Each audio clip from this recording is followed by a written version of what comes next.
ಬಾಗಲಕೋಟೆ ಜಿಲ್ಲೆ ಇಳಕಲ್ ನಗರದಲ್ಲಿ ಪ್ರತಿಭಟನೆ ಆಗ್ತಾ ಇದೆ ನೀರಿಗೋಸ್ಕರ. ನಗರಸಭೆ ಅಧಿಕಾರಿಗಳ ವಿರುದ್ಧ ಆಕ್ರೋಶ ಕೂಡ ಭುಗಿಲೆದಿದೆ. ನಮಗೆ ಈ ಅಕ್ಕಿ ಫ್ರೀಗಿ ಎಲ್ಲ ಬೇಡ, ನೀರು ಕೊಡ್ರಿ ಸಾಕು ಅಂತ ಆಗ್ರಹಿಸ್ತಾ ಇದ್ದಾರೆ. ಖಾಲಿ ಕೂಡ ಹಿಡಿದು ಅಧಿಕಾರಿಗಳ ವಿರುದ್ಧ ಆಕ್ರೋಶವನ್ನ ವ್ಯಕ್ತಪಡಿಸ್ತಾ ಇದ್ದಾರೆ. ಕುಡಿಯೋ ನೀರು ಪೂರೈಸಿ ಸಾಕು, ನಿಮ್ಗೆ ಯಾವ ಫ್ರೀನೂ ಬೇಡ, ನಮಗೆ ಬಸ್ಸು ಫ್ರೀ ಬೇಡ, ಅಕ್ಕಿನೂ ಬೇಡ, ಕುಡಿಯೋ ನೀರು ಒದಗಿಸ್ರಿ, ಉಳಿದಿದ್ದೆಲ್ಲ ನಾವು ನೋಡ್ಕೊಳ್ತೀವಿ ಅಂತ ಖಾಲಿ ಕೂಡ ಹಿಡಿದು ಪ್ರತಿಭಟನೆಯನ್ನ ಮಾಡ್ತಾ ಇದ್ದಾರೆ. ಎಣ್ಣೆ ಸ್ನಾನ ಮಾಡುವಂತಹ ಹಬ್ಬ, ಯುಗಾದಿ ಹಬ್ಬ, ಹೊಸ ವರ್ಷ ನಮ್ಗಳಿಗೆಲ್ರಿಗೂ ಕೂಡ. ಸ್ನಾನ ಮಾಡಕ್ಕಿರ್ಲಿ, ಕುಡಿಯೋಕೆ ನೀರಿಲ್ಲ ಅಂತ ಅಳಲು ವ್ಯಕ್ತಪಡಿಸ್ತಾ ಇದ್ದಾರೆ ಜನ.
ಡೀಟೇಲ್ಸ್ ನನ್ನ ಕೊಲೀಗ ಅಶೋಕ್ ನೀಡ್ತಾರೆ. Good morning Ashok. ಹಬ್ಬದ ದಿನ ಎಣ್ಣೆ ಸ್ನಾನ ಮಾಡೋದಿರಲಿ, ಕುಡಿಯೋಕೆ ನೀರು ಕೊಡಿ ಅಂತ ಅಲ್ಲಿನ ಭಾಗದ ಜನ ಕೇಳೋ ಪರಿಸ್ಥಿತಿ ಬಂದ್ಬಿಟ್ಟಿದೆ.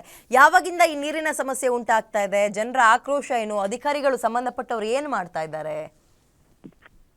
ವಿದ್ಯಾ, ಕಳೆದ 15 ದಿನಗಳಿಂದ ಬಾಗಲಕೋಟೆ ಜಿಲ್ಲೆ ಇಳಕಲ್ ನಗರದಲ್ಲಿ ಈ ತರದ ಒಂದು ಬೇಸಿಗೆ ಆರಂಭದಲ್ಲಿ ಒಂದು ನೀರಿನ ಸಮಸ್ಯೆ ಆರಂಭ ಆಗಿರುವಂತದ್ದು. ಅಲ್ಲಿನ ಜನ ಏರ್ ಟ್ಯಾಂಕ್ ನಿರ್ಮಾಣ 3.7 ಕೋಟಿ ಏನು ವೆಚ್ಚದಲ್ಲಿ ಏರ್ ಟ್ಯಾಂಕ್ ನಿರ್ಮಾಣ ಮಾಡಲಾಗ್ತಿದೆ.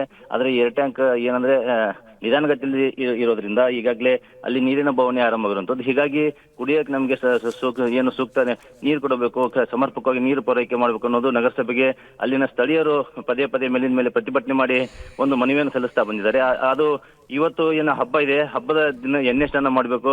ಆದ್ರೆ ಎಣ್ಣೆ ಸ್ನಾನ ಮಾಡೋದ್ರಲ್ಲಿ ಕುಡಿಯೋಕೆ ನೀರು ಇಲ್ಲ, ನಮಗೆ ಕುಡಿಯೋಕೆ ನೀರು ಕೊಡಿ, ಫ್ರೀಯಾಗಿ ರೇಷನ್ ಕೊಡೋದು ಬೇಡ, ಫ್ರೀಯಾಗಿ ನೀರು ಕೊಡಿ, ನಮಗೆ ಸಮರ್ಪಕವಾಗಿ ನೀರು ಬೇಕು ಅನ್ನೋ ಒಂದು ಅಳಲನ್ನ ಆ ನಗರಸಭೆ ಏನು ಅಧಿಕಾರಿಗಳಿಗೆ ಜನರು ಒತ್ತಾಯ ಮಾಡಿ ಏನು ರಸ್ತೆ ತಡೆ ನಡೆಸಿ ಪ್ರತಿಭಟನೆ ನಡೆಸ್ತಿರುವಂತದ್ದು. ವಿದ್ಯಾ, ಧನ್ಯವಾದ ಡೀಟೇಲ್ಸ್ಗೆ.